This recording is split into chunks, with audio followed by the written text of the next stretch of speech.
Aloha, it's Dave Lawrence. How you doing? I am celebrating Record Store Day, and I'm doing it with a release of a 7-inch. I don't think it could be a cooler, more authentic thing for Record Store Day.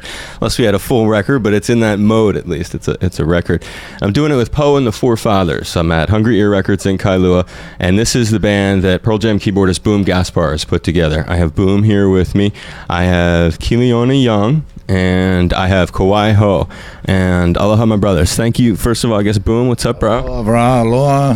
Thanks for doing this, my brother. Aloha, Nokas. And armed with the instrument, too. Couldn't be better. And thank you for taking some time. Yeah, no problem. Aloha. I really do appreciate it.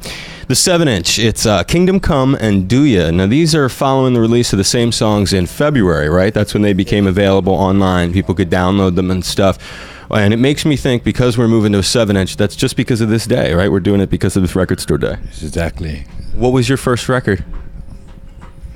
Think of, or first records. If you think back, you're the young Boom. You're like, oh, I remember I got my hands on, and you guys, I'm going to be coming to you, so you get the pro.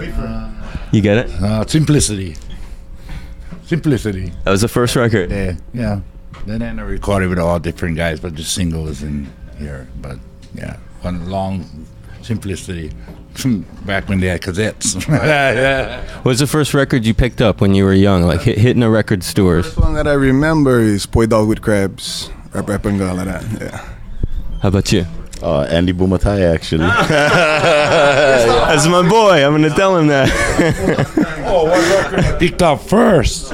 Yeah, that's what I was asking. Maybe Wilson Pickett, because I was into soul music.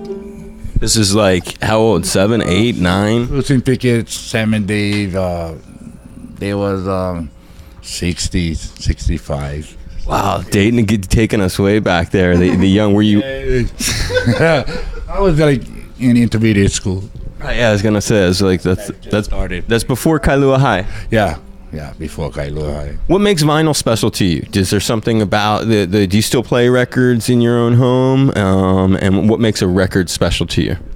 I guess it's more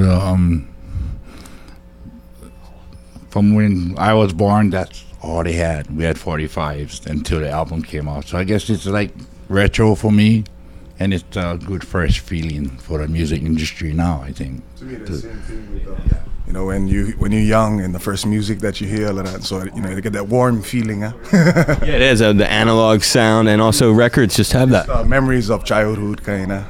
So it's nostalgic when you play a record. Yeah, definitely. You still have a turntable set up where you live? I gotta go back to the store.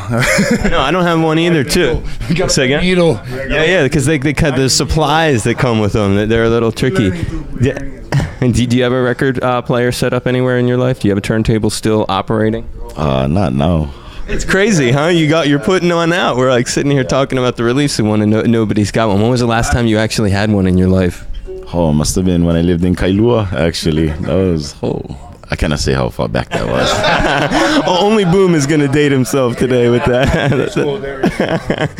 Well, the spirit of Record Day is beyond records, and as we talk about your record, it's about supporting the purchase of music. It's supporting music. When you say record on Record Store Day, to me, it means records, CDs, downloads, any and all of those.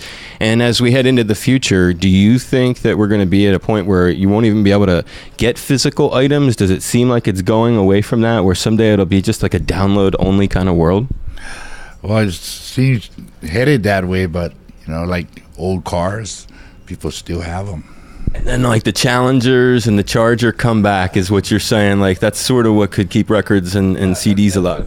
Keeps the hot rodders alive when they bring back the old cars, and when we bring back the vinyl stuff, it keeps that era of the 60s and when 45s was real big and was top of everything. So it brings that back. It's like an old hot rod that we take care of, and give back to the young people that didn't experience that. I feel so sorry for them, but us guys like me, I went through the 60s in the music and watch it from like 45 to like downloads. The evolution. Yeah, whole evolution. So I'm glad I was born at this time and have this age now, because I went through all that, which is unreal. To watch the progression of it. I know that it's just 2 songs, but seeing your love for the single, and the single really crystallizes the magic to me of what a record is. This little thing, it's got 2 songs. They better be good, yeah, because there's only going to be 2. Yeah. So was it? Pray a lot. Say again? Yes, we pray. Yes. You pray it's good. Was it your idea to do it as a 7-inch? Who said, hey, we ought to do this thing as a 7-inch? What's in our idea was our distributors. Yeah. Hey, you got a cop to it. That's cool. Somebody had to come up with it. Yes, and they said, well, we make a 7-inch, for the 2 singles. I said, great, thank you. So our distributors really the ones who made the 7-inch, and I'm so glad they did, because we was far from it. We were so busy trying to get our stuff out, trying to get. That makes sense. Yeah, where people from the side go, hey, put out a 7-inch. Yeah, thank you.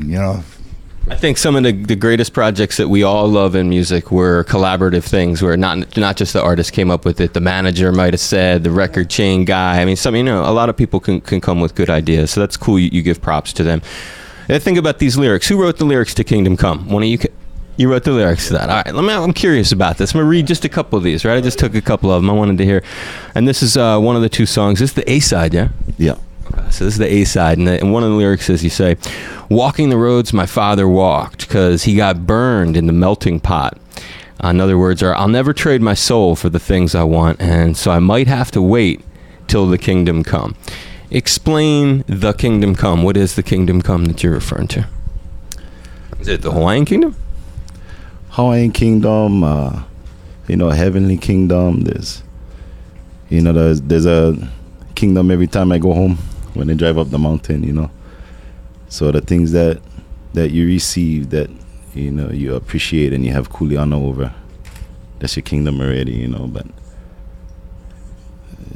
no always come out the way that you like, They're heavy words. They're real meaningful, and they go with the cover so well. It made me think. I've been doing all this thinking about that. And your father, is that autobiographical? You're talking about your actual pop?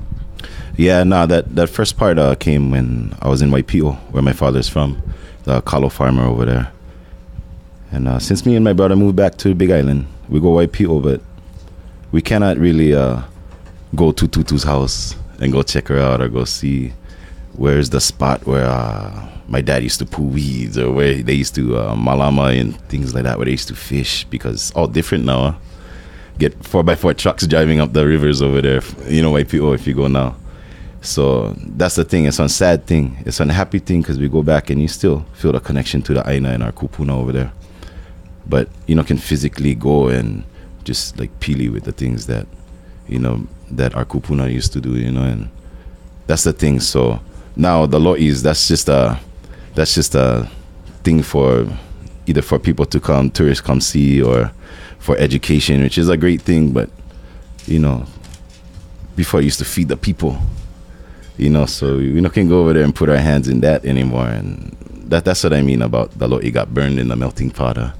We know even one of our family down there right now. Everybody kind of moved up Mauka after that, after my dad left. So that's what I mean about that line, Oh, it's real personal stuff, and I think people will really connect to that explanation. When I was listening to it, I just kept thinking, like, man, the map on the cover, and when you watch the cover as you're holding it there, and you're sort of looking at that and you're listening to it, because there isn't a video to go along with it, so I'm sort of putting my own images in my mind.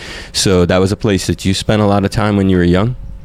No, actually, I never went to Waipio till I was almost 30. And then catching up on this, you're saying, so it's sort of like it's a frustration with not being able to tap into that. Yeah, exactly. Yeah, you gotta just live off the stories and keep that alive. Just hold out with whatever you can. Yeah. Did you know what the song was about? I mean, did he ever explain this sort of thing to you, or you just naturally know as you're listening and working on it? I think we all speak the same language. But yeah, I think the way that we was raised, that's what we lived at. What he's talking about. So, there's no need for explanation most of the time, except every once in a while we go, "What you said?" So you basically in tune with each other. And in terms of the spirit of the song, are there personal recollections that maybe you have of your own that are different that it brings to mind? I think it's the same kind of stuff. We all you travel throughout the Pacific. Definitely, you have the same kind of stories, even though it's different places. same struggles, same triumphs, all those kinds of stuff. But even worldwide, so it's a universal, I think, feeling